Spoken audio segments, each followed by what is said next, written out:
सभी तीर्थों में सर्वश्रेष्ठ है। पद्म पुराण में वर्णित ये श्लोक जिस तरह प्रयाग की विशेषता को दर्शाता है, उसी तरह इस पावन क्षेत्र का गुणगान करने वाली अनेक पौराणिक कथाएं, किंवदंतियां एवं कहानियां आज भी जनमानस में प्रचलित हैं। ऐसी ही एक पौराणिक कथा है जो भगवान ब्रह्मा को प्रयाग से जोड़ती है।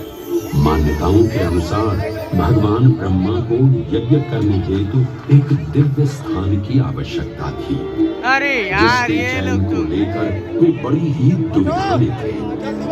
अपनी दुविधा के निवारण हेतु भगवान ब्रह्मा नागों के देवता महाराज शेषनाग के यहाँ पहुंचे और उनसे कहा, हे आदिशेष, मैं यज्ञ करने हेतु इस सृष्टि में एक ऐसा स्थान ढूंढ रहा हूं जो दिव्यता और पवित्रता की दृष्टि से सर्वोत्तम हो। क्या आप मुझे ऐसा कोई उपयुक्त स्थान बता सकते हैं जो सभी तीर्थों में सर्वश्रेष्ठ हो? जगत रचयिता को मेरा प्रणाम। भगवान, मैं धन्य हूं कि आपने मुझे इस योग्य समझा।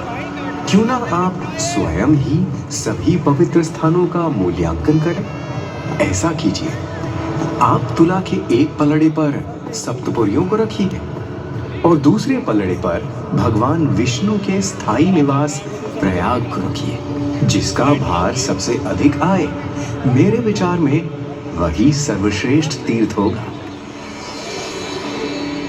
इस मूल्यांकन के परिणाम स्वरूप प्रयाग का पलड़ा ही बदल गया। इस तरह प्रयाग की प्रधानता सिद्ध हुई और तभी से इसे तीर्थों का राजा कहा जाने लगा।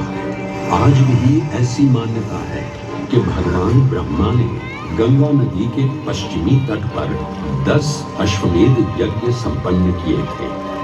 आज उस स्थान को हम दशाश्वमेध घाट के नाम से जानते हैं। भगवान ब्रह्मा के अलावा इंद्रदेव, वरुण देव एवं सोमदेव ने भी प्रयाग क्षेत्र में ही भगवान विष्णु की आराधना करने हेतु यज्ञ किए थे, जिससे उन्हें भी श्री हरि का आशीर्वाद प्राप्त हुआ। प्रयाग शब्द में प्र का अर्थ है प्रकृष्ट और याग का अर्थ होता है यज्ञ। इसलिए इन दो शब्दों से बना प्रयाग सबसे पवित्र स्थान माना जाता है।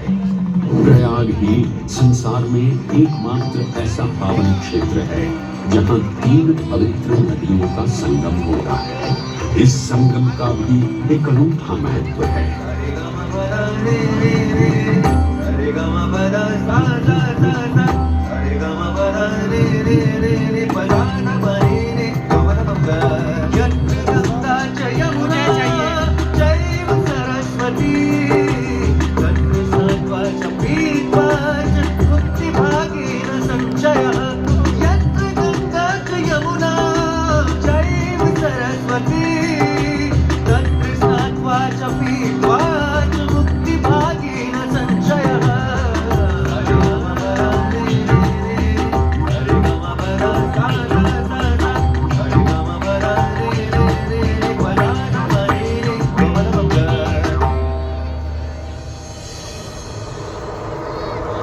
प्रयाग में गंगा, यमुना और सरस्वती जैसी 3 सबसे पवित्र और पूजनीय नदियों का दिव्य संगम होता है।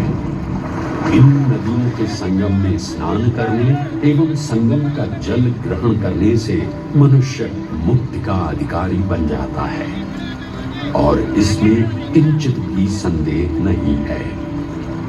ब्रह्म पुराण में ब्रह्मा जी भी कहते हैं कि प्रयाग में सरस्वती जी अदृश्य रूप में आकर गंगा जी से मिलती हैं। इसलिए इस क्षेत्र को सरस्वती तीर्थ संगम भी कहा गया है। सरस्वती नदी के अदृश्य रूप से मिलने के पीछे भी एक पौराणिक कथा सुनने को मिलती है।